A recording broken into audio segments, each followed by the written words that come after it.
নমস্কার বন্ধুরা, প্রমিলাস কিচেনে আপনাদেরকে স্বাগত। আজকের আমার রেসিপি কাবলি ছোলা বা চানা মশলা।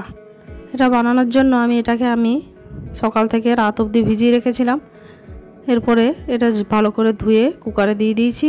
দিয়ে দেবো পরিমাণ মতো নুন আর হলুদ। এবারে জল দিয়ে আমি এটাকে সিদ্ধ করতে দিয়ে দেবো। এখানে আমি 8টা সিটি দিয়েছি। 8টা সিটি দেওয়ার পরে আপনাদেরকে দেখাচ্ছি। দেখুন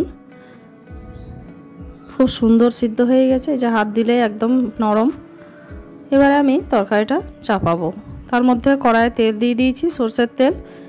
এবং এই কাবলি ছোলাটায় আমি আলু দেব, তার জন্য আলুগুলো খুব ছোট ছোট করে কেটে নিয়েছি, দিয়ে দিয়েছি তেলের মধ্যে। এরপরে নুন হলুদ দিয়ে এটাকে খুব ভালো করে আমি ভেজে নেব।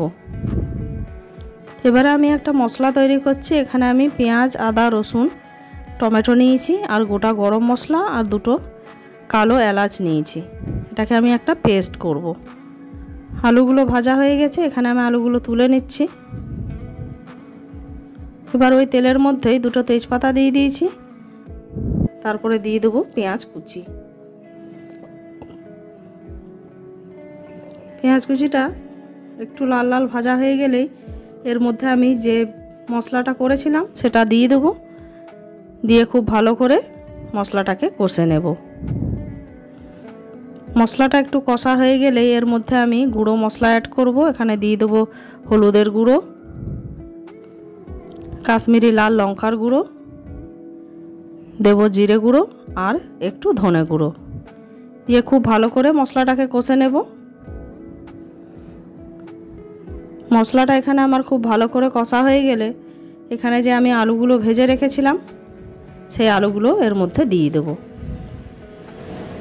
দিয়ে আবারও খুব ভালো করে আলুগুলোকে মশলাটার সাথে কষে নেব কিছুক্ষণ।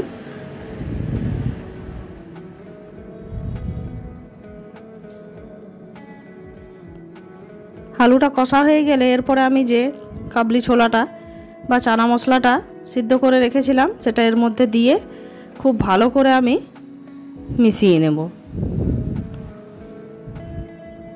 তারপরে আর একটু জল দিয়ে এটাকে আমি ফুটতে দিয়ে দেব। দেখুন এখানে ফুটে গেছে আর চানা মশলা একদম রেডি। তো আমার এই রেসিপি যদি আপনাদের ভালো লাগে অবশ্যই একটা লাইক করবেন, কমেন্ট করবেন এবং সাবস্ক্রাইব করে আমার পাশে থাকবেন। আজকে এ পর্যন্তই, দেখা হবে অন্য আরও এক রেসিপি নিয়ে। ধন্যবাদ।